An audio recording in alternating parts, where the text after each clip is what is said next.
Start with case 1, assignment 1.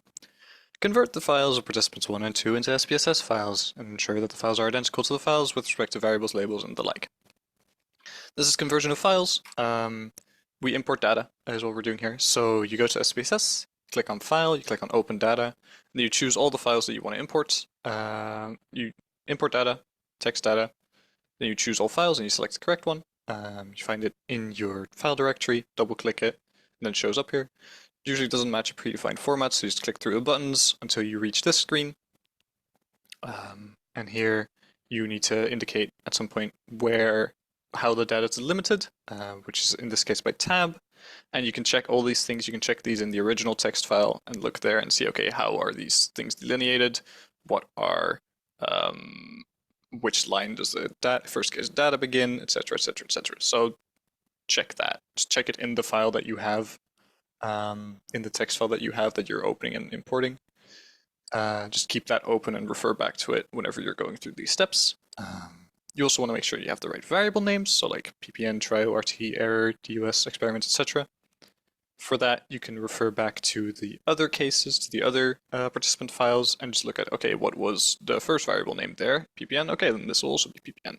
Same for trial, reaction time, error, etc., etc. And do that for all variables. There's a little scroll bar here. Make sure to scroll through to the end and rename every variable correctly. You can do that up here, like variable name to ppn. Other than that, this is fairly self-explanatory. You do this for participant 1 and participant 2. One final thing you want to check is to make sure that, actually I'll get into that when we're merging files. So yeah, that's all you need to do here. Are there any questions on assignment 1?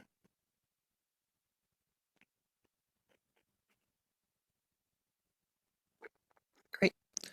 Then we'll move on to assignment 2. Create one new data file based on the individual files. Might be clever to start small first by carrying out the whole assignment with 2 files, and then when merging, give a new different file name than the existing so that you don't overwrite the original data. Something might go wrong with 10. They end this step, ensure this and this and this, and then there's a check. So here we're merging files.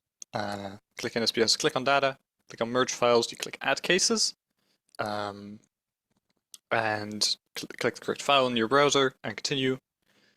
And check then if the variables in your new dataset are identical to the current, and then merge. What's important here is to make sure that all your key variables have the exact same name. Otherwise, there's going to be issues here. And on top of that, you want your with and column values to also be the same within your different participant files, which is what might go wrong with participant 10. Those with and column values are slightly different, so that gets fucky, and then you end up with incorrect variables in different files. Other than that, it's fairly simple. We're adding cases because we're adding rows to the data file, not columns. And you just move through this window. You do this, I think, 11 times for participant 1, 2, 3, 4, etc. And then you end up with a new file containing 6336 rows and 13 columns with data. You just scroll down to the last row and see which number is there.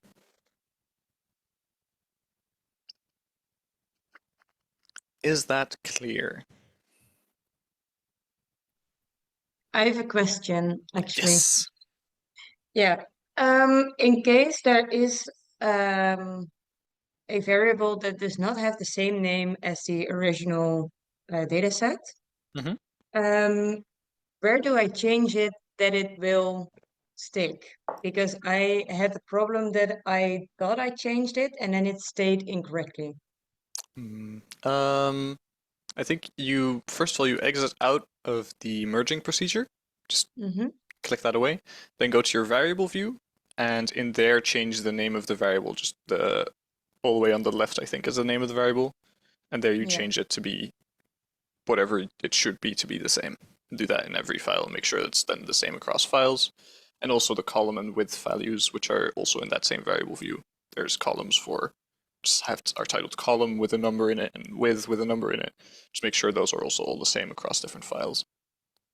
That's only with columns and width.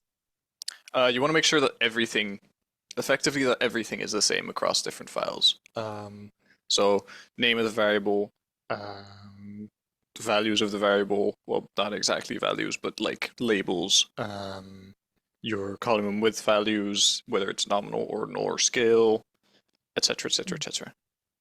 Okay, and you all merge that to the first participant, or does it matter to who you It's nice convert it to? to add it onto the first participant, because then you have first participant at the top, second below that, third below that, fourth below that, etc., etc. Okay. Okay. Yeah. Clear. Thank you. Nice. Good to hear. Any other questions on this, or is this also clear for the rest of everyone else?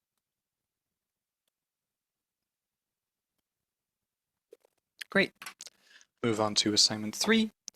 Participants performed 528 trials. Some of them were practice trials and should not be included. To ensure that these aren't included, it's convenient to create a new filter variable.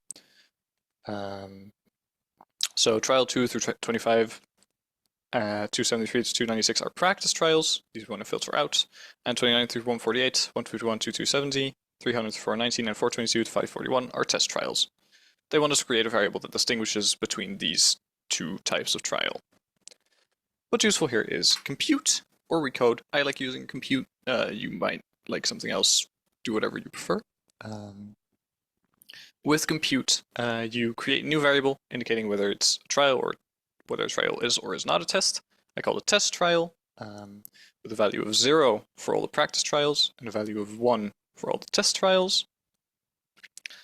And to do that, you use conditional statements. So you first of all get to the screen, you click transform compute variable, you write down the name of your target variable in your target variable text box, and then from there, the value you want to give that variable a numeric expression here. So name of the new variable test trial, numeric expression 0. Want to give this trial anything that's a practice trial, want to give that a value of 0. And then you select the trials you want with the if button. You can click here if case satisfies condition, and then write a conditional formula for selecting all the practice trials. We say if trial is less than or equal to 2, or sorry, is trials greater than or equal to 2 and less than or equal to 25, selecting everything between 2 and 25, or if trials greater than 273 and less than or equal to 296, selecting all trials between 273 and 296. So it selects both of these and gives all of the trials with that number a value of 0. And then you do the opposite effectively for the test trials, selecting all the trials with greater than 29, less than 148, greater than 51, 270, etc., etc., etc. And you give all of those a number of 1. And this then gives you a new variable called test trial with a 0 indicating that the trial is a practice trial and a 1 indicating that it is a test trial. Okay, does that make sense? How you compute these variables?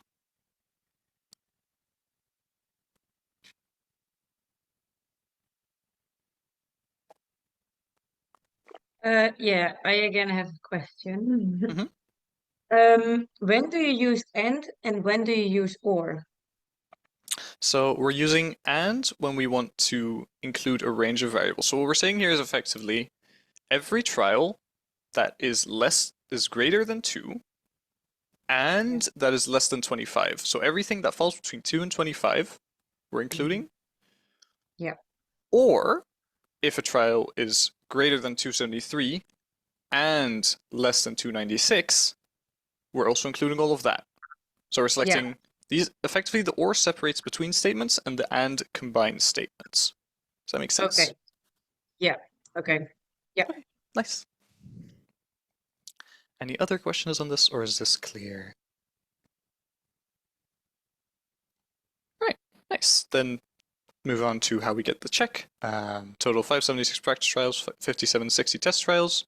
Use those as frequencies.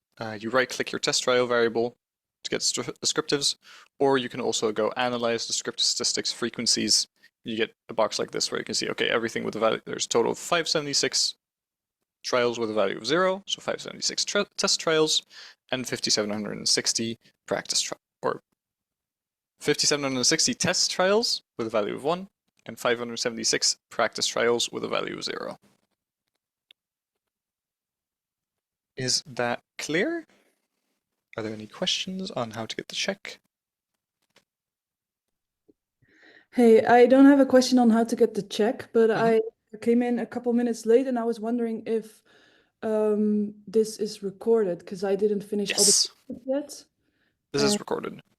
Okay, I so believe you'll get the recording via email. You'll also get the slides in the WhatsApp group, which I'll put up again in the break so you can join it. And the slides also have everything worked out in the comments on the slides. okay, that's amazing. So I can do it later. That's Yes, nice. you can. Okay, thank you so much. No problem. No further questions? Then I'll move on to assignment 4. This is about the error variable. Variable error indicates whether it was correct or not, which is a string variable with the following levels: / correct, 1 incorrect, 2 incorrect, and 3 incorrect. Different types of errors, not really relevant what they mean. On top of that, they are also excluding outliers, so anything with a time shorter than 200 or longer than 2000 milliseconds. So you want to compute, what they're asking you to do is computing error into a new variable with only 2 levels, which is correct or incorrect, and an outlier variable indicating whether a trial was shorter than 200 and longer than 2000, or if it does fall in that range. Here again, we're using compute. You can use recode. I just prefer compute, but do whatever you like. First, to compute errors, this is again transform compute variable. You select all the possible values for error that indicate an incorrect trial, so 1, 2, and 3 in this case, and change these to all be 1. Note again that this error variable is a string variable, which means that all the numbers that are in it are actually seen by SPSS as text. This is computer stuff. I don't even know exactly how it works, but that's what it comes down to, which means that you need to put the number that you want to change it to and the number that you want to detect within quotes. So little quotes next to it. Just this thing you need to do, it's a string variable because there's a / in there. So therefore you need to put your selection criteria in quotes. For the rest, this is basically the same thing as last time, except we're selecting different numbers now. So if error is 1, 2, or 3, then we want to change that all to be just 1, so we can distinguish between 1 being an error and / being a correct value. Then to compute the outlier value, we want to select reaction times, less than 200 milliseconds or greater than 2000 milliseconds. So we're making a target variable outlier with a value of 1 if it is an outlier, and a value of 0 if it's not an outlier. So to find all the outliers, you select everything with a reaction time less than 200 or a reaction time greater than 2000. And to select all the non-outliers, you select everything with a reaction time greater than or equal to 200 and less than or equal to 2000. Is that clear? Are there any questions on this? I have a question regarding the error variable. Mhm. Yeah, I was wondering, in the if condition, why do we not say error equals 1 and error equals 2 and blah, blah, so that all of them Because in are... that case, I believe, I'm not entirely sure, but I believe in that case it'd be looking for error values that are, you'd have to have an error variable that contains 1, 2, and 3 within the same variable. So like this person has okay. error 1, 2, and 3, which is never the Okay. case. We're No, using true. or to say, okay, if it equals 1, equals 2, or equals 3. Okay. Yeah, that makes sense. So it's not within that one, it's, yeah, okay. No, I get it. Okay, good. Thank you. No problem. Is this for the rest clear for everyone as well? So we'll move on how to get the check, which is, again, total 199 errors, 51 outliers. You just analyze frequencies and you get descriptive statistics. 61737, or 1 error with a value of 1 is 199, so 199 errors. Outliers 51. 1 value for outliers 51, so 51 outliers. I also like you to specifically investigate it for participant 11. To do that, we use split file. Go into data, select cases, split file. No, data split file or file split file. I'm not sure which one exactly it is, but you find a split file function. You organize the output based on groups, and these groups are then based on participant number. This is what you want to filter it based on, so separating it based on participant number, and then you get in your, if you then do the same thing as before, descriptive statistics, you get your output with separately for participant 1, 2, 3, 4, 5, 6, 7, 8, 9, 10, 11, 12, and then you can look for 11 specifically. Participant 11, you can see frequency of outliers is 1.6 right there, and frequency of errors 27 right there. Does that make sense? Yes. Great, good to hear. Then we'll move on to assignment 5. They give you a new file if you fucked up the previous things. Nice. Create a new file that contains for each participant mean reaction time for every combination of all conditions. So 2 by 2 by 2, so a total of 8 means per participant. They also want you to filter out all the values that we used before. So filter out all the outliers, practice trials, and errors. So you first want to determine which trials shouldn't be included, and then calculate the required means, which is using select cases and aggregate. First, we're going to select cases. We want to exclude outliers, errors, and practice trials. So to exclude outliers, we select only cases where outliers equals 0. Errors, we select only cases where error equals /, and practice trials, we only select cases where test trials equals 1. To do this, we go into data, select cases, if condition is satisfied, click on the if, then make another conditional formula, where you say test trial equals 1, outlier equals 0, and error equals /. This selects all the cases that fulfill all of these requirements, so that and are a test trial, and aren't an outlier, and aren't an error. And then you get those cases selected, and from there we can then move on to aggregating data. Is that clear? Right. So after selecting the data, we want to aggregate it. Go to data aggregate, you add your break variables. This is your participant number, your condition, your Q, and all your different conditions, which is condition, Q, and set size. And you add the variable you want to get a summary for, which in this case is reaction time. You just move it over and it'll automatically select to calculate the mean. You can also have it calculate standard deviations and stuff, but we don't care about that for now. And then you select the number of cases that you want to calculate for. I like ticking this box because it just gives you, okay, so this was based on how many means was this based, so you can see, oh, this person had a lot of errors and outliers, so that's why this number for this combination of conditions was based on less trials or whatever. Nice to see. Not necessary, but I like having it. Create a new data set, give it a name that works. Yeah? Like, what do you mean by the number of cases? That went a bit fast. I didn't get Yes. So the number of cases, this is a little box you can tick, that. and that then shows you in your output. Like here, it shows you an n break variable, which then shows you, okay, on how many numbers is this mean based? So you can see that, for example, this is based on only 56 numbers, whereas these are based on 60 numbers. So that means that participants have ever had a few errors or outliers within this combination of conditions. Does that make sense? Yes, thank you. Cool. So yeah, select and break. It's not necessary, but I like having it. It's just nice to be able to see stuff. Create a new data set, click on OK. And that's it.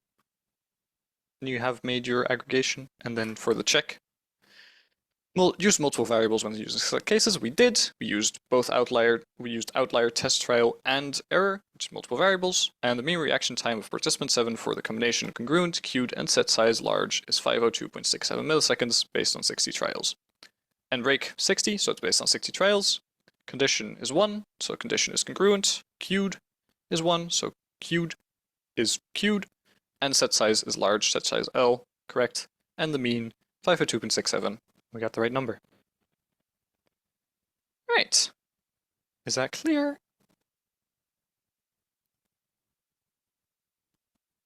I'm just checking again. The exercise was about getting a mean reaction time for every single participant based on the 3 variables, right? Okay, thanks. Yep, you're getting the mean reaction time across conditions. So in condition within these conditions, what is their mean reaction time? And within these conditions, what is their mean reaction time? In these conditions, etc. Okay, thanks, perfect. No problem. All right, moving on to assignment 6. In assignment 5, you created a data file containing multiple rows for each individual. you can use a different file. For the final analysis, you'll need a data file that contains only one row for every participant, and create the file you need. So what's useful here is restructure, and then after you execute, it might give a warning, blah, blah, blah. So we want to restructure data. We want to move from a long data set, so having multiple rows per participant, to a wide data set, as in one row per participant with multiple columns for every different condition. Because we need a wide data set if we want to do a repeated measure de novo. So we want to move from cases into variables, move all your conditions into the index variables, so condition, queued, and set size, and you want your identifier variable to be your participant number, so that's what's identifying, okay, which person are we taking the means for, and how are we restructuring it, and then just click through the following steps until you reach finish. Then you'll end up with an error, and that error basically tells you, yeah, we weren't able to convert the variable names properly. If you then look at your variables, you can see, okay, well, we have variable names of v1, v2, v3, v4, v5, v6 through v8, which is not the most useful. You can change these variable names to be more useful by copying over the label, like what's in the label column, just copy that over into the variable name. You have to remove some quotes because SPSS gets upset otherwise. And then you'll have variable names that actually make sense again. Is that clear?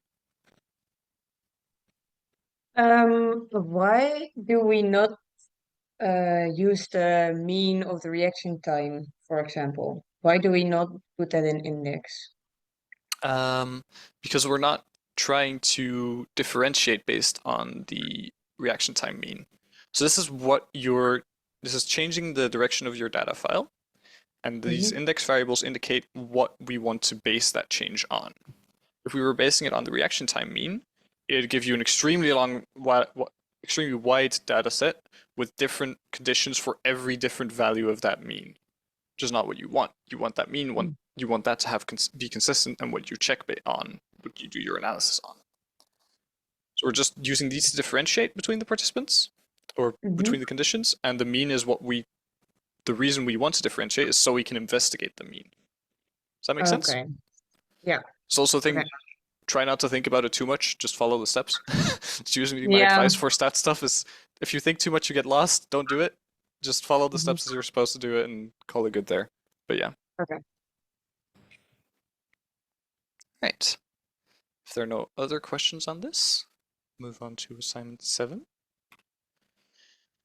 To distinguish between the inhibition account and the attention allocation account, the researchers are predominantly interested in the question whether the Stroop effect is different in the queued situation compared to the unqueued situation. They make different predictions about the size of the Stroop effect in the two queuing situations. See the introduction. You'll investigate which answer the data give you on the question above. Do this initially on the exploratory and not yet confirmatory, then confirmatory, and then check which two effects help with distinguishing. To do exploratory, you just click descriptive statistics, analyze descriptive statistics, click on means, and you get something like this where you can see, wow, for this condition the mean is 555, well for this condition it's 649. That looks different, I guess. Or you can click on plots to see stuff as well, but descriptive statistics is the easiest and simplest to do and to look at. Then for doing a confirmatory analysis, we're doing a repeated measures ANOVA. Repeated measures because it was in subjects, and we have a lot of different conditions. Analyze, generalize the linear model, repeated measures ANOVA, define every factor you're looking at and your measure. So we're looking at condition with two different levels, queued with two different levels, and set size with two different levels. And then our measure name is reaction time. Move over all of your relevant variables, so RT mean 111, RT mean 1.0.s, etc. Move that all over until you get in here. Click on contrast, make everything simple first. Click on estimated marginal means and select move every mean over to the right box, except for the overall mean, because you might not need these estimated marginal means, but they're always nice to have, and you can just read over them later if you don't need them. Then options, select descriptive statistics and estimates of effect size, and then you get some results. You mainly want to look at the test of within subject contrast table. There's a mistake here on the slide. Don't look at this table. We don't care about this table. Test within subject contrast is what you need. But still, what you can find here In the analysis for assignment 7b, you should find for the effect of queued, f value is 24.105, queued 24.105, correct, and set size f value is 54.253, set size 55.4253, right there, also correct. So you find your results here, your check's correct, and then to find whether the queued condition for 7b and c, the question was specifically which two effects help with distinguishing between the two explanations. To do that, you should, the first explanation to find whether queued condition leads to faster responses, you should look at the direct effect of queued. So right here, you should look at, okay, which is this significant and positive? And then to find whether the Stroop effect is larger in the queued compared to the unqueued trials, you should look at the interaction between queued and condition, which isn't in this table, but it's out there in your results, in your output, just condition by queued. Is that clear? I have a question. You were mentioning that we don't necessarily always have to, or maybe that it's better to sometimes click certain options or something, even if we don't need them. Yep. Also, maybe based on your own experience during this course, Inga usually always mentions that she will deduct points for checking options that are not relevant. Interesting. Yeah. That was not the case last year. If she's telling you stuff, she knows more than I do. Okay. She's obviously your teacher. Listen to her first. Yeah. If she's telling you, don't click these things because you might not need them, then don't click them, obviously.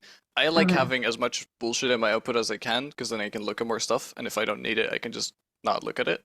But if she's telling you not to do it, listen to her. She knows better. Okay. She has about 20, 30 years on me, probably, at least. So... And she's also the one who's grading your assignments. I'm not. Of course. So Yeah, for sure. definitely listen to her more than listen to me. Yeah, okay, for sure. Thanks. No problem. Right. Any other questions on assignment 7? So you said you look at the interaction of condition and queued, right? Yep. But I also had a table where you look at the interaction between condition, queued, and set size. Mm-hmm. Did you mention that or not? I 'Cause did not missed it. mention that. I personally thought, I have no idea why the fuck set size is included at all. Personally, I didn't understand why it was necessary for this design. I also heard earlier during another tutoring session that someone's teacher told them to actually look at the interaction between all of them, and that is the Yeah. relevant one. If your teacher tells you that, listen to your teacher. Again, I'm, to put it bluntly, I'm a student who got a decent grade for this course last year. I'm not like some insane all-knowing expert. Okay. This is how my logic worked through it, but if your teachers are telling you other things, listen to them first, me second. They know Okay, yeah. what's going to be on the exam, they know how you exactly are supposed to do it. I have a decent idea of how you can get a more than passing grade. There's a difference Yeah. there. You should keep that in mind. Yeah, Okay. Thank you. no problem.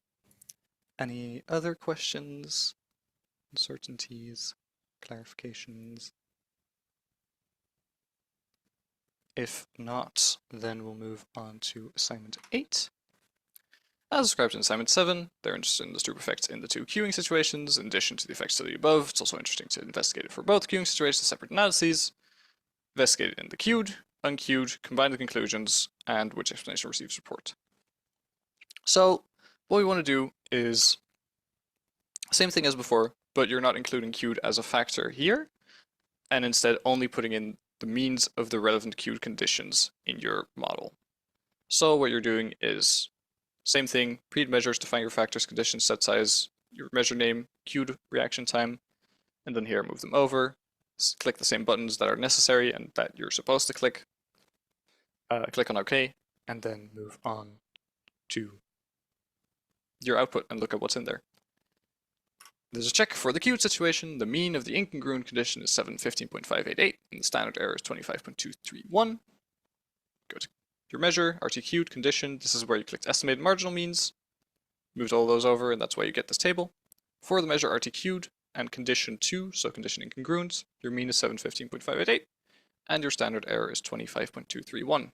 Check's right. Yippee! For assignment 8AB, the answers are as follows. For the queued situation, the Stroop effect is present. You can see that it was in the subject contrast table. Condition is significant. Condition level 2 minus level 1. significance 0.001, effect size of 0.914. For the unqueued situation, stroop effect is also present. Again, same table. Condition, significance of 0.001 and partial eta squared of 0.906. Then for C, stroop effect is present in both the queued and the unqueued conditions, and it's stronger for the queued situation.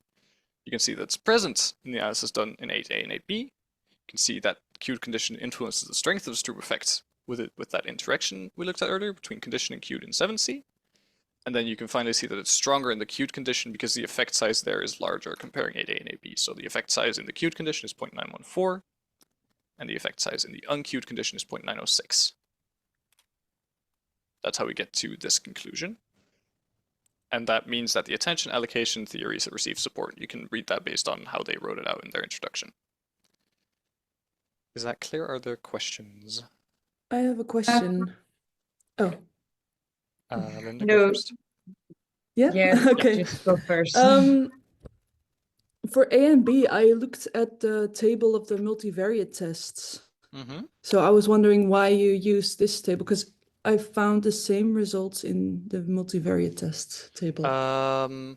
I think usually for interpreting, the intricacies are in stats too, so I'm not entirely, I just know, yeah, I'm supposed to use the within subject contrast table. That's just in my head. I could look at my stats 2 notes to get more detail on that.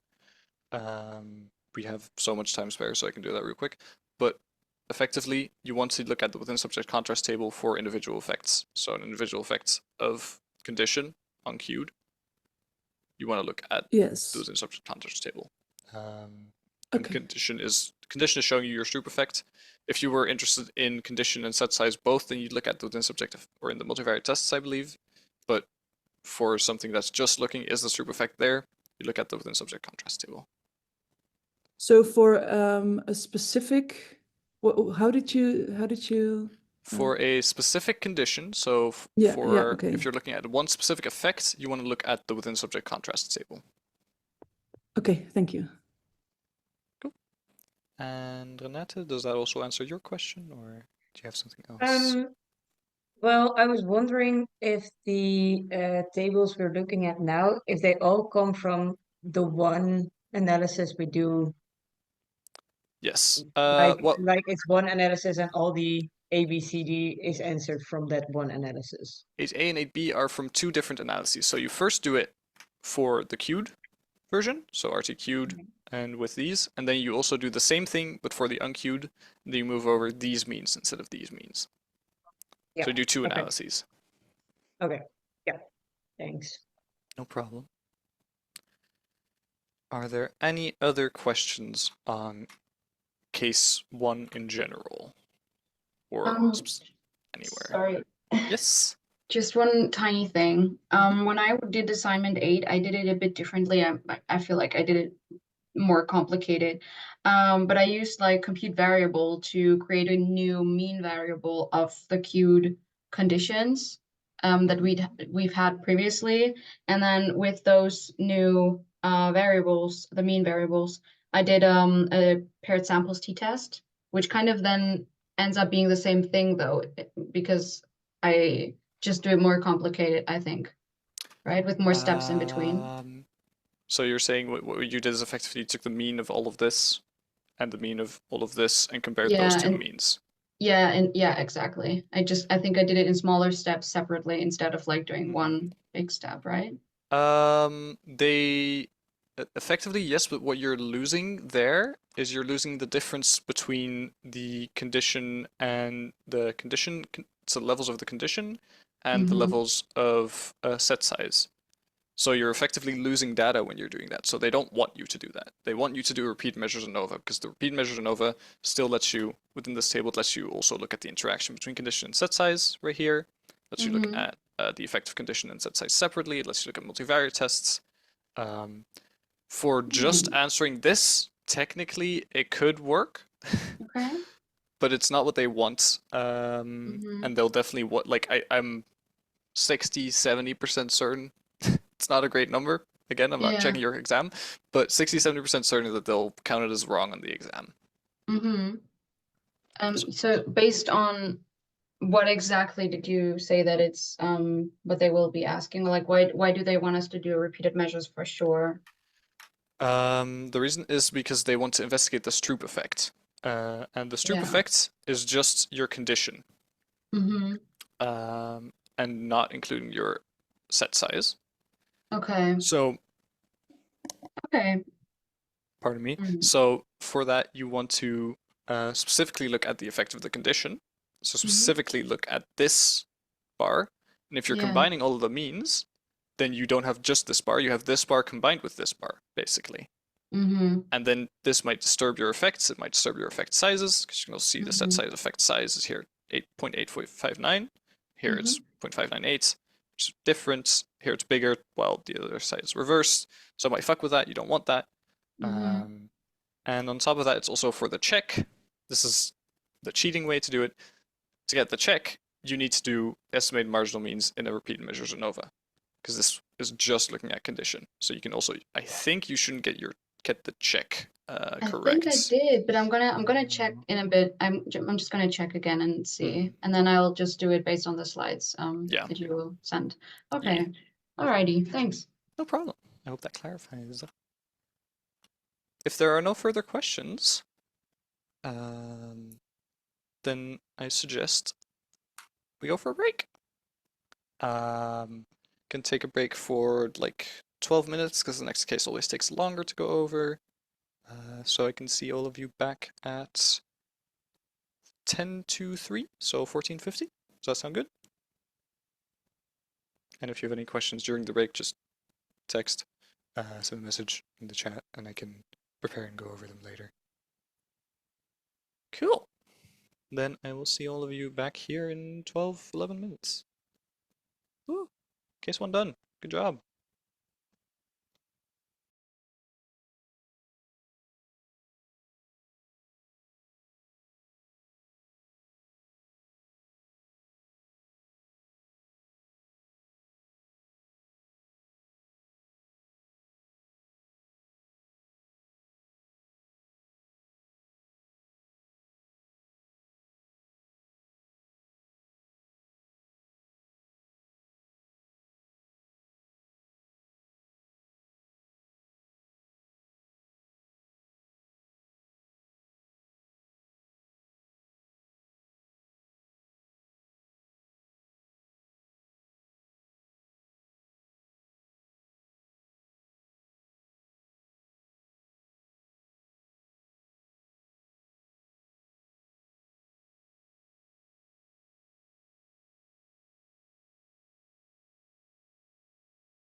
Okay, we're back.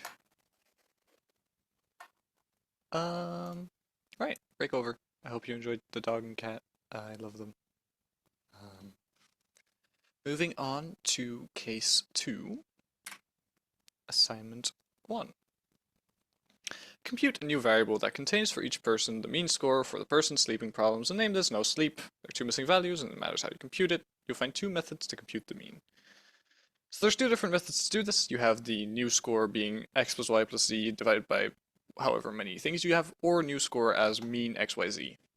Method 2 is better because it also considers missing values, which is to say, if you have a missing value and you use method 2 to calculate the mean, it will return the eventual mean for that character, for that individual who has a missing value as an empty cell, so as a missing value cell. Whereas this method will still calculate the mean, which you don't want, because if you have a missing value, you want to know that you have a missing value and not work further with that data. How you do this: transform compute variable, name your target variable, and name the value you want to give it in the numeric expression. And you do this for both the no sleep variable and for the working memory problems variable, so of the ISI and the brief. Does that make sense? Any questions on that? Does SPSS understand when you say IC1 to IC7? I believe it does. If it doesn't work, you can just try both this and ISI1, ISI2, ISI3, Yeah. ISI4 and see if it makes a difference. I believe this should work, but it doesn't hurt to check if you're on the exam. Yeah, Or to okay. just use the method you know works from previously. Yeah, okay, great. Any other questions? Right. Then 1C, they want you to compute the mean and standard deviations of these variables. So descriptive statistics, options, mean, standard deviation, check all that, continue. Okay, and here you get those values. So for no sleep, the mean is 1.0902, and for working memory, 1.6070, and standard deviations. And your check, one of the means is that number. Yep, cool, good. That's assignment 1. You've done that many times in stats 2 as well, and here in data analysis already. Next, they want you to compute Cronbach's alpha for both the test of sleeping problems and of working memory. To do this, the easiest way to do this via skill in SPSS, so you click Analyze, Skill, Reliability Analysis. Move over all the items you want to do reliability analysis on, which in this case is first we're doing each item with the ISI, and then click on Continue or on OK. And then in your output, you'll find Cronbach's alpha, which the check says 0.783. You can find it here, 0.783. And then you do the same thing for the brief. Move over all of the items of the brief into here, and then okay, check. Make sure you do it with the items of the test and not with the means you just calculated, but take the items because that's what you're doing your reliability analysis on, not every separate. So you're doing it on every separate item, not on the total mean. And you'll get this as output. So reliability analysis for your ISI and for your brief. Then assignment 3. Next 3 assignments investigate whether frequency of alcohol use has an effect on sleep problems. There could be some debates whether alcohol frequency is considered quantitative or qualitative, or you might say it's better to dichotomize. We're first doing it with alcohol frequency as a qualitative variable. So we have one dependent variable, which is no sleep, which is continuous, and one independent variable, which is alcohol frequency, which is categorical, so qualitative. Which means we want to do a one-factor ANOVA. You go to your design, your little overview of analyses thingy to check whether that's correct. You go here, look, okay, so we have one dependent variable, one independent variable, 2 or more levels, one-factor ANOVA. Take that one. So how do we do that on SPSS? We click Analyze, GLM, univariate. You drag alcohol frequency into your fixed factor box, and no sleep into your dependent variables. You click on Options, select Descriptive Statistics and Estimates of Effect Size. And I select Parameter Estimates. Don't do this, I think, because Inge will get upset.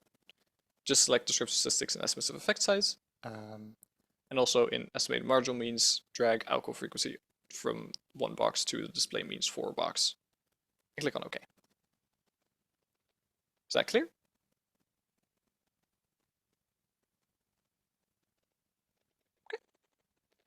Then for the check, the relevant F value is 2.439. Okay, alcohol frequency, F value 2.439, significance 0.018. Great. Then the means that you got by clicking descriptive statistics can tell you the direction of the effect. So the larger the mean, the greater the mean, the larger the contribution of that level of alcohol frequency. So if you can see, okay, so for not drinking alcohol, it seems that the mean is lower than for yes drinking alcohol. So you can roughly estimate, okay, well, it seems that it has a positive effect. So the more alcohol you drink, it seems like the more sleep problems you have.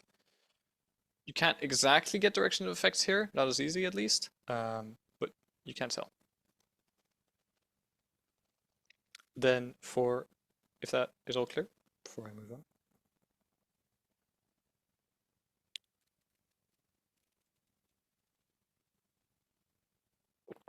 Great. Assignment 4. Now they want you to do the same thing, but consider alcohol frequency as quantitative instead of qualitative. So since they're both continuous now, we do a simple regression. Again, go to your little overview. Okay, we have continuous independent variable, one independent variable, 1dv, 2 or more levels, simple regression, correlation. To do that, we go analyze regression linear. You drag no sleep into your dependence, alcohol frequency into your independent box, and then click on statistics. We want estimates, model fit, and descriptives. Continue, you get your output. Your relevant F value is 7.220, F 7.220, here's your ANOVA table, and ensure you get information about the direction of the effect. The direction of the effect you can find in your model summary table, which shows you R. If that R is positive, direction of the effect is also positive. So as alcohol frequency gets larger, no sleep gets larger. So that's for R, not R squared, just to clarify. Is that clear?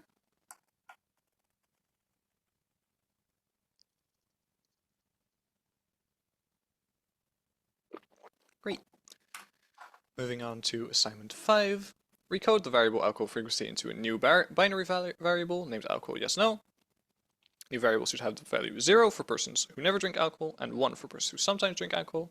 So you click on transform, recode into different variable, move alcohol frequency into the large box and change all of its values with all the new values button, change all of them to the corresponding values. So old is 1 is 0, so not never drinking is 0, and all of the other numbers are 1. Continue and give a correct name change, alcohol yes no. Click OK and you're done. Then 5b, investigate the effect of drinking alcohol yes no on sleep problems with both GLM and a t-test, and again significance estimates of effect size and information about the direction of effect. There is a question, yes. Yeah, in the previous, yes, exactly that one. We would have to change the labels though in the variable view, right? So we like remember before and after, like what each according. Okay, perfect. Yes, Okay, that would that's be it. very nice for overview and knowing what the fuck you did. It's definitely a good Okay. idea. Yeah, thanks. No problem. So then 5b, they want you to do an analysis with this new variable that you just made, both GLM and t-test. So GLM is a one-factor ANOVA. Again, so you go to your little overview with procedure GLM. Okay, so GLM, we have an ANOVA, 2 or more levels, one independent variable. They want to do with GLM, so one-factor ANOVA. So then you go through the same boxes. So here again, variables, dependent variable, no sleep, fixed factor, alcohol yes no, click all the buttons in EM means options. You get your test of between subject effects, which here, significance of 0.001, partial eta squared of 0.020. Fairly simple. And then for the t-test, you click analyze, compare means, independent samples t-test. Test variable, no sleep, grouping variable, alcohol yes no, define the correct groups. Options, get your descriptives, T, significance, and your effect size. I believe it's in your output as well. You can also calculate it yourself. This is how you calculate it yourself. This is detailed in statistics 1, or yes, statistic 1, how you calculate your Cohen's d. This gives you the effect size, but you can also, I believe there is a table in SPSS as well that also shows it to you. If you want to calculate it yourself, I believe it's more accurate and also doesn't entirely agree with what's in the table, so that's why I'm putting it on here. This is the official better way to do it, I think. But regardless, either way, you can see that this effect size is 0.3 and the effect size of the ANOVA is 0.02. So the effect size here is seemingly much larger when you're doing a t-test. Other than that, your statistics, your significance, you can just find the same way with equal variances not or assumed right there. All right, then write short reports about the analyses. You learned this in Stats 2. It's not really interesting to explain, but yeah. For GLM, ANOVA with sleep problems dependent, alcohol index between subject factor with its levels shows significant small effect with an F value, a P value, and an effect size. Corrected group means were 0.957 and 1.164. You can find these if you clicked either descriptives or I think it's estimated marginal means gives you those means. And then t-test, test for independent samples, sleep problems dependent, alcohol intake, yes, no, as between subject factor, showed that the mean sleep problems in the no alcohol intake group mean significantly different from the mean sleep problems in the yes alcohol intake group, mean t values, p values, and then you can add something about the effect size as well with Cohen's d. Is that clear? Are there questions on all of assignment 5 basically?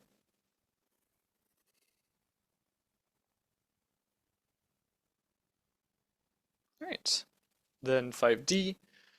Generally strongly recommended to not to use this procedure of dichotomizing, and one of the analyses is useless given that the other's been done. Which would you omit? You'd omit the one factor ANOVA because the effect size is much, much, much smaller.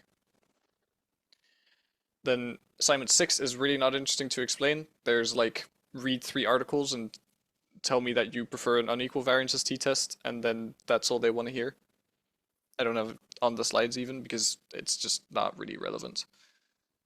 Moving on, if there are no more questions. So Yes. you look at the t-test because the effect size is bigger, right? Yeah, exactly. Your effect Okay. size is much bigger. It's 0.3 or SPSS I think says 0.6 or something. And the ANOVA is 0.02. Effect size is much bigger, so you look at the t-test. Yes. Right. And then assignment 7. Summarize the outcomes of assignments 3 to 5 with respect to p-value and standardized effect size. So you just grab all the tables that you did for qualitative, so the one factor ANOVA with 7 different levels, 0.018 significance, partial ED of 0.031. For quantitative, you grab your ANOVA, ANOVA table for your regression that you did, significance of 0.007, R squared of 0.013, and then your t-test 0.001 and an effect size of 0.300656. And then they're asking which is the most sensitive. Probably the t-test has a much higher effect size, lowest significance level. Makes the most sense that that one would be the most sensitive test. Does that make sense?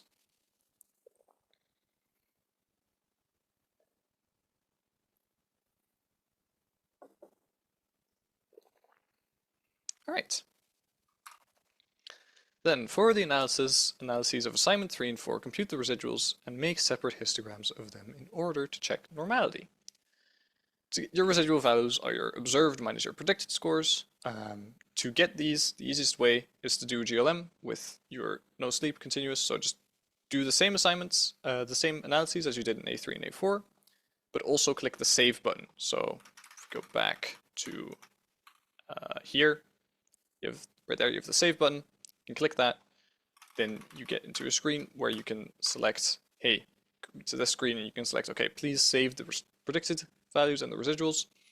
We're saving the predicted as well because we'll need them later, and the residuals because we need them right now. Click continue, click OK, do the rest of the analyses, and then you get your residuals and your predicted scores.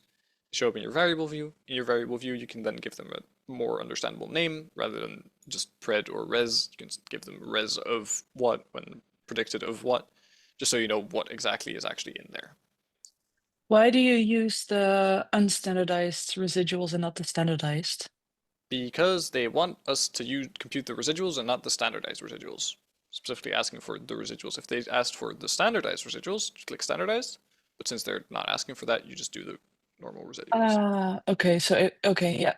Later on, they'll ask us to standardize them, and I'll get into how you can also do that later. But you could also, yeah, you could also ask for the standardized versions here already if you wanted them. But for now, this is, since we're just doing this step, just do this for now.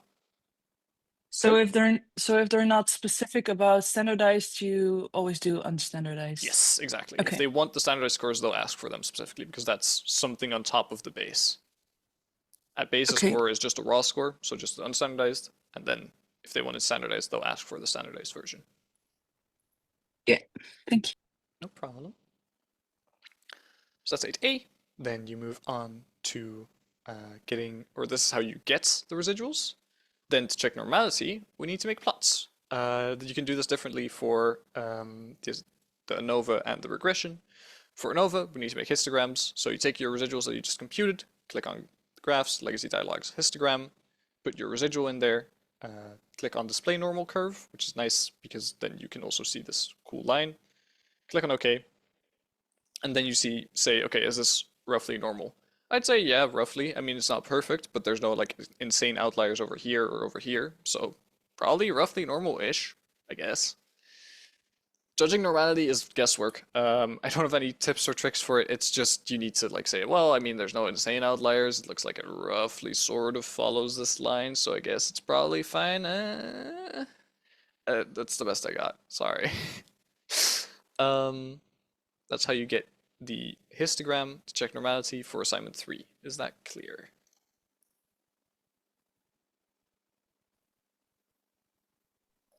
Yeah, so when you want to check the normality, you just do it separately afterwards. Yes. For the regression, you can do it during the analysis, and we'll go into that. But for an ANOVA, yeah, you just do it afterwards. Click on graphs, legacy dialogues, histogram. Yeah. Maybe you can do it during as well, but you might as well do it afterwards. It doesn't hurt. Yeah, okay. Cool. Again, if I'm going too fast or anything, tell me. I talk fast. Sorry. Let me know if it's too fast. Then for assignment 4, linear regression, we can do this while we're doing the analysis. So you go through the same steps as before, but now you click on plots. So on top of clicking on save, you also click here, you click on plots, and then in there, you can select, okay, move my scores over here. So move the predicted scores into your X box and your residuals into the Y box, give you a histogram and a normal probability plots. Click on continue. These are using standardized. Shouldn't use the standardized, just use the basic ones. But yeah, no, wait, no, yeah, this is fine. Just zres, zpred, you get these. You get this plot. Also take so normal probability plot and the histogram, click and continue, and then you get your histogram and your output and your normal probability plot. And normality, you can judge again. I'd say these are roughly normal. It's like there's no insane outliers over here, so it's roughly normal. And here, judging normality here are all these dots on this straight line through the middle. Roughly, I mean, they're not like over there. They're not over there, so yeah, it's roughly normal. But it's no exact science. Mostly guesswork. If you don't see insane outliers, it's probably roughly normal. Roughly following the curve, roughly following the line. Good enough. Is that clear? Any questions on that? If not, we'll move on to 8B. For the analyses of assignment 3 and 4, investigate the homogeneity of the variances. This is different for linear regression and ANOVA again. For ANOVA, you want to compute the variances of the raw scores or the residuals. So this is, first we're going into assignment 3. Since we already have the standard deviations of the raw scores right here, because we take the descriptive statistics during our analysis of it, you can just use these because your standard deviation, your variance is your squared standard deviation. So just square these and then you have your variances. Whatever. And otherwise, so that's how you get your variances. So you do that. I calculated using Excel. You can do it with your calculator, whatever you prefer, but you just move everything over into the box and then say, okay, give me the squared of this, give me the squared of this, this. Then to check the homogeneity, you wanted to look at whether all the variances are the same. First way to do that. Well, okay. We have our first variance of 0.42. The next variance is not 0.42. Okay, they're not the same. So from that point of view, there's not homogeneity of variances. Then, if they're not all the exact same, you can calculate f max to see if there's close enough to homogeneity of variance. Then there's f max you calculate by taking the largest variance and dividing it by the smallest variance. For unequal ends, you can say, okay, there's still homogeneity if f max is less than 1.5. For equal ends, f max can be less than 4. In this case, our ends are definitely not equal, so it needs to be less than 1.5 for there to be homogeneity. We take 0.6695, which is our largest variance, divided by 0.1915, which is our smallest variance, and that gives us 3.496. That's more than 1.5, so we can't assume homogeneity for the ANOVA. Does that make sense?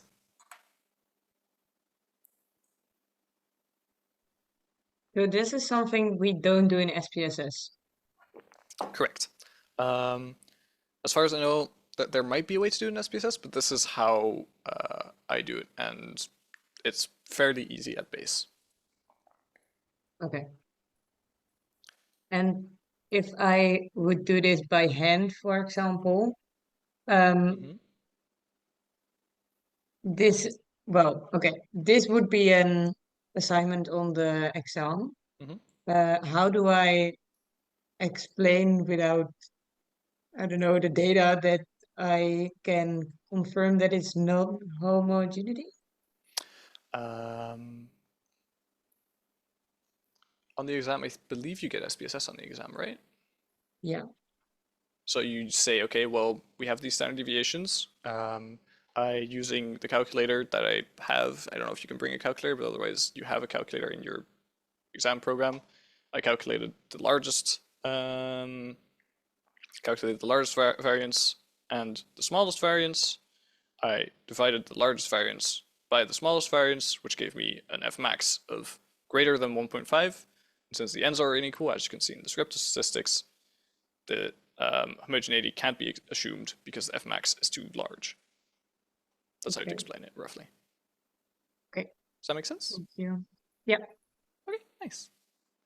Any other Sorry. questions? Yes. Yeah, I also have a question. I was wondering, the homogeneity of variances will come up in other cases throughout the course again, right? Because I remember we had a lecture about it, not solely about this topic, but like there seemed to be some sort of emphasis, at least on it to some degree.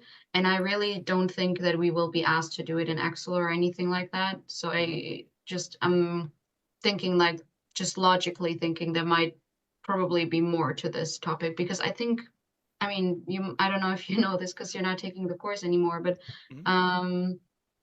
it might come up in later cases, right? Could I'm not be. mistaken. I'm not sure. I haven't looked at the later cases. I'll have to do that soonish, but I haven't yet. Okay.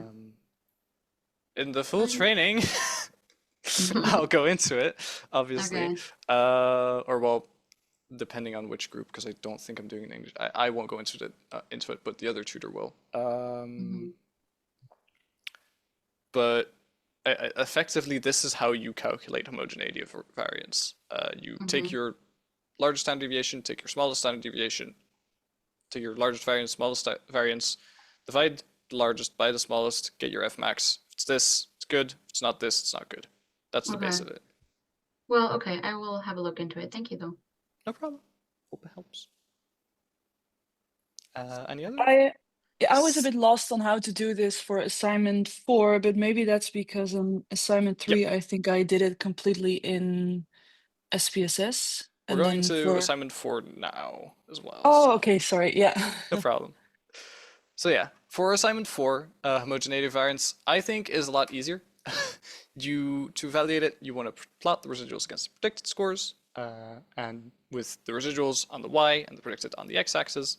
You can do this via graphs, so graphs, legacy dialogues, scatter dot, simple scatter, and then put in your correct values. If you follow the steps to get the normal probability plot in 8b, you already have this graph in your output, so you don't even need to go through these steps, because then you'll get it automatically. But otherwise, still, this is fine. You can go through these steps and get it that way. For homogeneity, you want your differences between the minimum and the minimum and the maximum residual to be roughly equal over the course of the graph. So you want this to be roughly in one line. Definitely not the case here. This is going all over the place, right? So no homogeneity of variances for linear regression here. Does that help? Is that clear? Yes. Great. So yeah, this is, it's less exact again, but it's very much less calculations and in-depth thinking. So that's really nice. And you also want this graph for the next question, 8c. If linearity is an assumption of the analyses, make a plot to evaluate linearity. Linearity is only an assumption in linear regression, not ANOVA, at least not ANOVA if you're only using factors. And to evaluate it here, we use the same plot that we use to check homogeneity.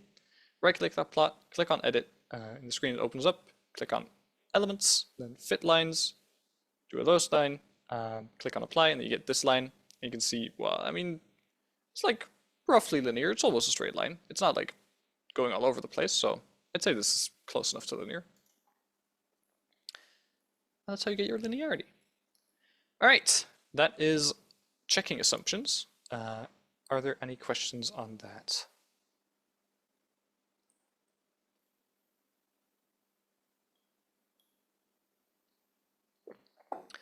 If not, we'll move on to assignment 9.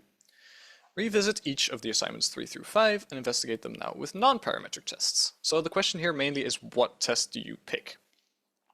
We have 3 different assignments. We have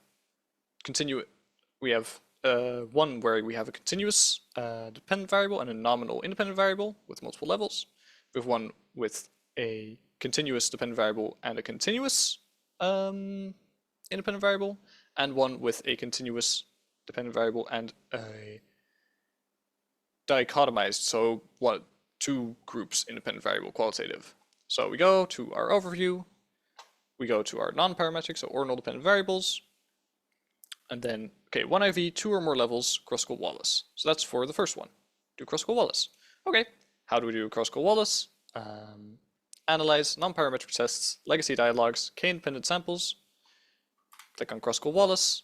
You have your descriptive statistics. You want to move over your relevant variables, so your no sleep and your alcohol frequency. Define the right range, 1 through 8. Click on options, get your descriptives. Make sure the Kruskal-Wallis H box is ticked. Okay, and you get your output here. So other than that, fairly simple. In the output, you can see your p-values, you can see your h-values, or it's not called a p-value, but it's your asymptomatic significance, 0.036, test statistic, and that's your Kruskal-Wallis test. Then for the next one, we have assignment 4, continuous independent variable. Go back to our overview. Okay, 1 independent variable, continuous independent variable, Spearman rank correlation. Okay, so Spearman correlation, analyze, correlate, bivariate, check Spearman, non-parametric correlations. You go in here, you have your variables, you have your no sleep, your alcohol frequency. Click on options, get your means and standard deviations. For your descriptives, continue, okay. Flag significant correlations to make it easier to look at the output. And here you get your output with your correlation between no sleep and alcoholic beverages, 0.103, with the significance is significant at the 0.05 level, and here specifically you can see the significance is 0.016. That's your non-parametric. Ja, ich rufe dich später zurück. Ich bin gerade in so einem Online-Training. Oh, bis wann?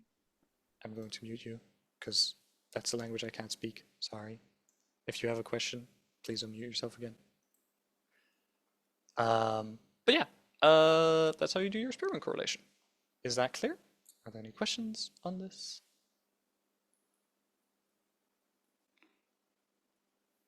If not, move on to the final non-parametric test with a dichotomized qualitative variable, so 2 levels. Overview, 2 levels, 1 independent variable, 1 dependent variable. Man, Whitney, U, categorical, right there. Okay. Revisit each non-parametrics. So Man, Whitney, U, analyze non-parametric legacy dialogues, 2 independent samples, options, descriptives, test variable, grouping variable, define the groups again. Click on OK, and here you get your output. You have your descriptives with their means, you have your ranks, and you have your test statistics, Man, Whitney, U, Z, and the main important one, asymptomatic significance, 2 tilde 0.001. That's how you do your final non-parametric test. Okay, those are all the non-parametric tests. Are those clear?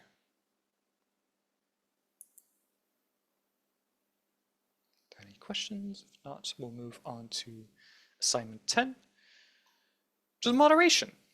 Investigate whether the frequency of alcohol use moderates the relationship between working memory and sleep problems. So, does alcohol use have an effect on the effect of working memory on sleep problems?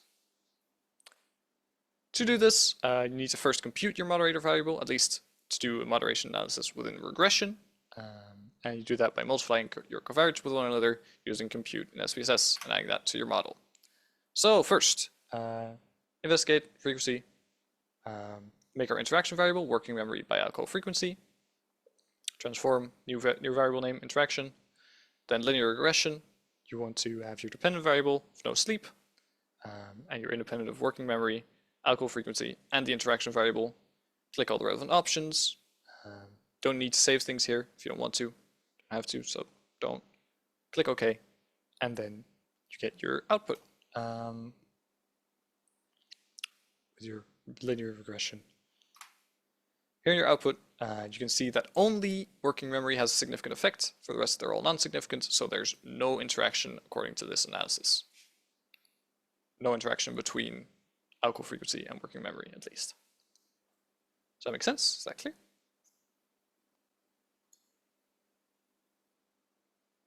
All right. Then we'll do the same thing now, but now they want us to use a standardized score. So here they do specify standardized scores. To get the standardized scores, you go to Analyze, Descriptive Statistics and Descriptives, click Save Standardized Values as Variables. You add these variables that you want to get the standardized for to your variables list. Save standardized, click OK, and then in your output, in your variable view, you get Z algofrec and Z working memory. Then again, you need to recompute your moderator variable with these new standardized scores. So you make another interaction variable, Z algofrec times Z working memory, transform compute, get this. And then you do the same analysis again, but now with the standardized scores. So Z score of alk frequency, Z score of working memory, interaction, no sleep dependent, options, descriptives, etc. Click on OK, coefficients, and here you get your Z score of working memory. It's the only significant one again.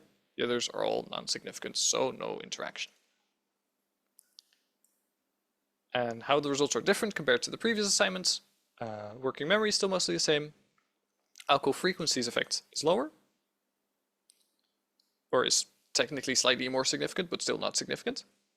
And the interaction is also the exact same. All right. Assignment 12. Use alcohol consumption as a qualitative variable, alk yes no and GLM. And then research question 2 on based on analyses of the data, use multiple analyses with and without standardizing the covariates to answer the question. So we do analyze GLM univariate, same box as before, but now you also go into the model. And in the model, right here, you click build terms, you select both your factor, so alcohol yes no, and you add that as a main effect. You select working memory as a main effect, and then you click on the drop down and click both of them and add them as an interaction, alk yes no by working memory. Click and continue, click on OK, do the same analysis. And then you get your effect sizes and your statistics and all that stuff in your output. They do the same thing with the standardized scores for working memory, but not the standardized scores for alcohol yes no, because that's not a covariate. You're only interested in standardizing the covariate, which is working memory. Again, move through the same things. Click your parameter estimates button to get your B weights, which is necessary for the check, the regression weights. Is that clear so far? It's a lot of words I just said, so I hope it sort of makes sense.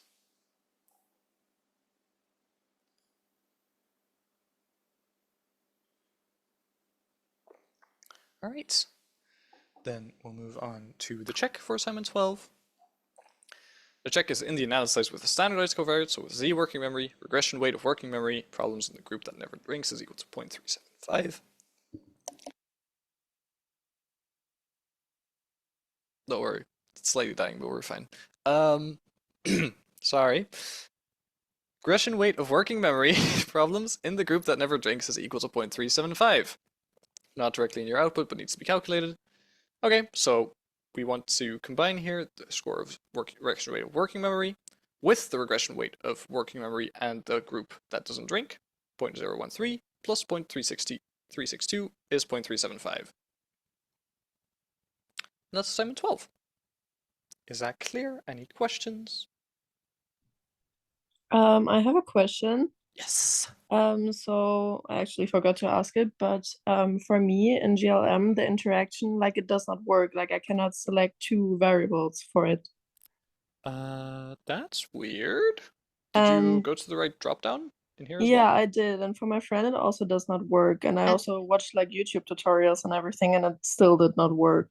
I think if you click shift and select both, then it should work, because I also had that issue. Yep, Okay, that I might will be it. try that. Thank you. Okay, no worries. Shift and select both of them should, yeah, because if you're clicking on them independently, then yeah, it will just select them individually, but you need to select shift to select multiple ones. That would make sense. Should work. Good input, thank you. Alright, and then assignment 13, summarize how the decision to standardize the covariates or not affects the main effects and interaction effects. So you can see here, okay, we have our main effects, working memory, that stays roughly the same whether it's standardized or exactly the same whether it's standardized or not. You can see that the main effects of alcohol frequency, or of alcohol yes no, does change. You can see 0.083 compared to the significance of 0.628 and 0.308. And the significance of the interaction, again, stays the exact same, does not change. So, in short, standardization of the covariates affects only the main effect of the factor, it does not influence the interaction nor the main effect of the covariate itself.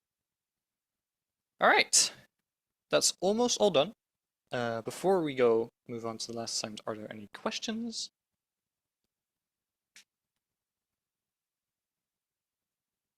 If not, then first I have to ask you to do the evaluation. You have to, there's a QR code, go scan it and fill out the questions. I don't like saying this, but I also feel like it's fair for you all to know. My salary for some reason depends on this evaluation, so if you evaluate me higher, I get paid more. I don't know why they work like that, but they do. So yeah, I guess keep that in mind. Other than that, take a quick, 3 minutes should be enough to fill this out, I think.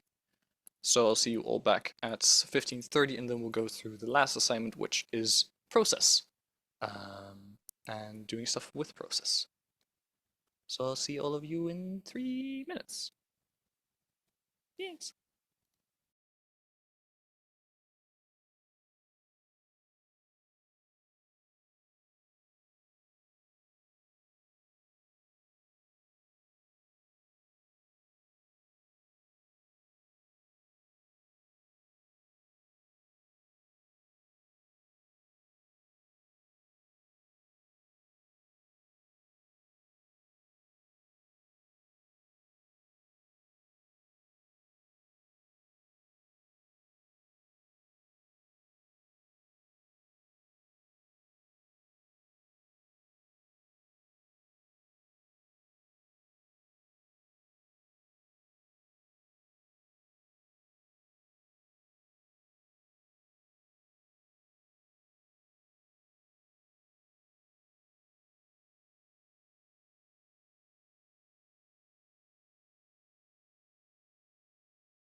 All right.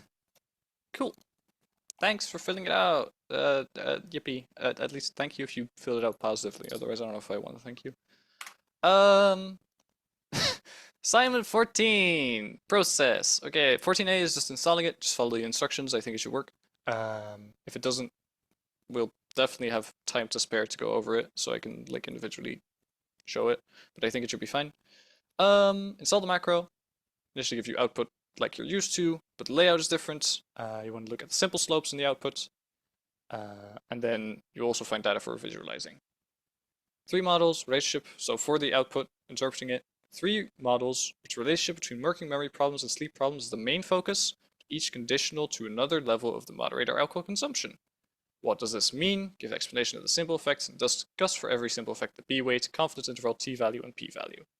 Okay, first we're going to do the process analysis. So analyze regression process, click to generate code for visualizing interactions, make sure that's ticked so you can actually see it. Move over your Y variable, so your dependent variable, into here, your no sleep.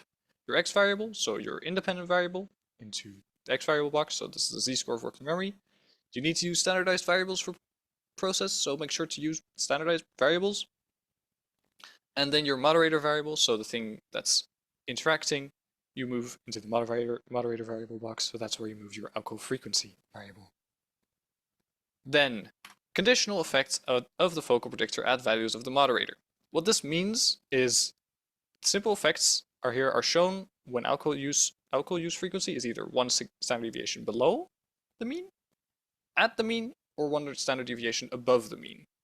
The effect then shows you the effect strength at that level of the effect strength of working memory at that level of alcohol frequency. Standardized effects right here. This is your T value, your P value, so significance obviously, and these are confidence intervals for the effect sizes. Well, this here shows you that there's no interaction.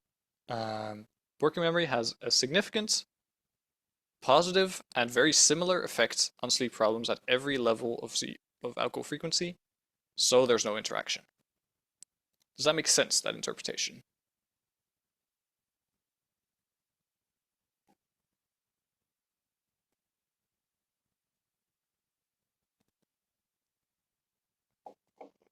I don't hear screams for help, so that's a good thing. So then 14D, you want to analyze, or not analyze, you want to show a script for visualization. There's this little line of code, and you want to paste that into SPSS syntax editor. To get there, you want to do an analysis, just any analysis. I mean, just grab the first one that I see. Right here, great. There's a paste button, you click on that, then delete everything that's there, and instead copy paste this little block of text into the syntax editor. Click the large arrow up here, select all of this, click this arrow up here, and then go back to your output, and you should find the scatter plot there. And from this figure then you can select elements, double click it, select elements, add fit line subgroups, linear, and then you can see that there's no moderation here at all. The lines are not intersecting, there's no interaction, so alcohol does not moderate the relationship between working memory problems and sleep problems. And that's 14D and all of the cases. Are there any questions left? Yeah. Could you maybe explain the one before that again? This or this? That one, yeah. All right. So what this is effectively showing is you have your z-scores of alcohol frequency right here, and these are the results for working memory at each of the values of your z-scores of alcohol frequency. So z-scores, if you remember, are effectively they're scores that have a value, a mean of 0, and if you're, as they increase, so a z-score of 1 means that that score is 1 standard deviation away from the mean. So this is -1, so this is 1 standard deviation below the mean, when your alcohol frequency score is 1 standard deviation below the mean, at the mean, or 1 above the mean. Okay. What this is showing is then for each of these z-scores of alcohol frequency, it's showing the effect of working memory on no sleep. Working memory problems on sleep problems.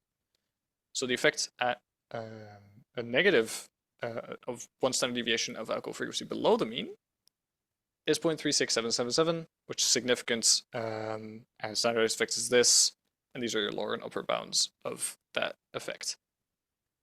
At the mean, the effect is 0.3694, which is significance, standardized effect size, lower and upper bound.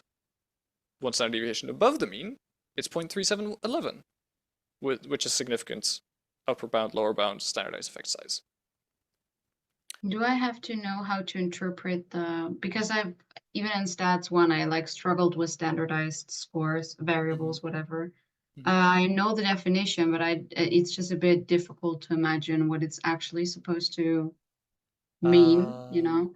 I'm thinking, how can I best explain this? If you standardize a score, right? So you have a score that ranges from whatever to whatever.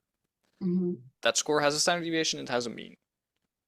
When you're standardizing the score, you're setting the mean, you're making that 0 instead of whatever the normal mean is. You're making that mean a 0, and you're making the standard deviation, you're making that 1. Okay. But for every subject, their score is then changed to correspond to these values. So if a subject has a score that was previously 1 standard deviation above the mean, so let's say we have a range of scores and the mean originally was 40, and the standard deviation was 20, so that person had a score of 60, then their z-score is going to be 1, because it's 1 standard deviation above the mean. So you have your, they were originally, in the original data matrix, they had a score of 40 plus 20, so 60. And now they have a z-score, which is transformed with a mean of 0 and standard deviation of 1, so they're 1 standard deviation above the mean. They have a z-score of 1. Okay. So our standard score of 1. Does that make sense? Yeah, that makes more sense for sure. Okay. Yeah, I'm still struggling with like how would I interpret this in the context of the exercise, but I'm just hoping that that's not going to be the main focus of data analysis exam. Mostly So, no, I don't think no. Okay. And yeah, what effectively the interpretation here is focused on, okay, so for different values of your alcohol frequency, so when you're drinking very little alcohol, drinking a lot of alcohol, or drinking an average amount of alcohol, what is the effect of working memory on sleep problems? Okay.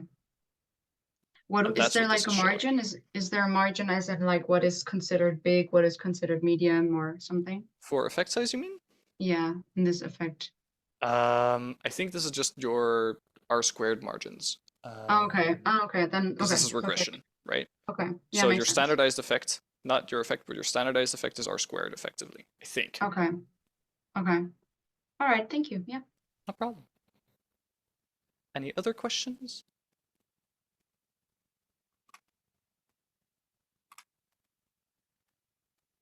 If not, then that is all I have to say. There's a full exam training. You can sign up money, yippee. Do it if you want to. Do it if you feel like it's useful. I'm not giving the English one. I'm only doing the Dutch training, so you won't have me. So if you only want to do this because you like me, I'm sorry. You'll have to learn Dutch within a week or 2. No, within a week. That's if you'd be able to do that, I'd be very impressed. But I don't think you need me for data analysis at that point. But yeah, you can sign up if you want to.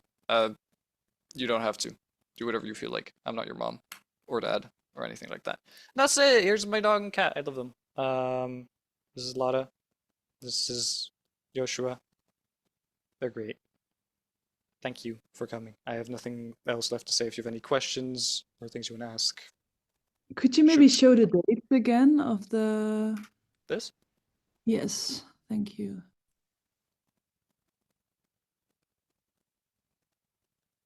I don't know how accurate this is. I mean, this was added like 5 days ago to these slides, so might not be fully accurate. You'd have to check on AthenaStudies, their website. Oh yeah, it's probably not, because we have the exam on the 26th, so... Interesting. Very interesting. I have no idea. I mean, I just work here, man. Yeah, no, it should be fine. Yeah, no, that's weird. I just checked online and I was like, this is different dates, but Yeah, no, that's that's fine. definitely, these are definitely not the right dates, because the Okay. last one is on Tuesday, not on Wednesday. Yeah. This is like, Yeah. these are dates for stats. No, I think stats the last one was on reads. Monday. I think it's like Friday, Saturday, or Saturday, Sunday, Monday. Friday, Saturday, Monday, something. Yeah, I have a Dutch training on Tuesday, it says in my Okay, calendar, okay. I Yeah, think. I was looking at the English one. I have no fucking clue, man. But yeah, I was wondering another thing, like yes. you said you like your salary depends on the how it's Mm-hmm. evaluated. How does that work? Because that's very If you, yeah, it's very funky. If I don't think it says anywhere in my contract that I can't say this, right? From what I remember, it doesn't. If I get a rating of 8.3 or higher on average, I get paid 30 euros an hour. If I get a rating of 8.3 or lower, I get 22.50. I also don't get paid for my prep time. So making these slides and stuff, most of them are pre-made, but I don't get paid for like fixing it up, for adding the dog and cat pictures, very important part of it, but also for memorizing and knowing what I need to say and all that stuff. I don't get paid for that. So I think effectively how they're interpreting is saying, okay, if you put in more effort for prep time, you get higher evaluations, so you'll get paid more, and that's how we're paying you for prep time. That's their idea behind it. I personally think it's stupid, but that's the idea. Yeah, I think it's stupid too, but Yeah, I agree. But yeah, well, let's hope you get a 8.3 or higher then. thanks. I also hope so. But yeah, and this is how it goes for I think all Athena tutoring things. So if you have a tutor, just give them a good rating. They'll get more money, and I mean, what it doesn't cost you anything to give them the high score. I mean, fucking whatever, who cares? If they're really shit, I guess you can give them a low rating, but you know, I'd Yeah, always true. just give them tens. I mean, fucking whatever, doesn't hurt me. But obviously, I mean, I'm slightly, maybe just slightly biased in my opinion here. I don't know, you know. Probably. But yeah, is there anyone who wants to ask something about data analysis specifically still, or should I? Because I don't have anything else to say other than general talking about nothing. So yeah, Well, thank you for your time. no problem. Thank you for being here and asking questions and all that. So if not, I'm going to stop sharing the dogs and cats. I hope you liked them. Thank If you you. didn't, what the fuck? Thank you. Bye. Bye. Yeah.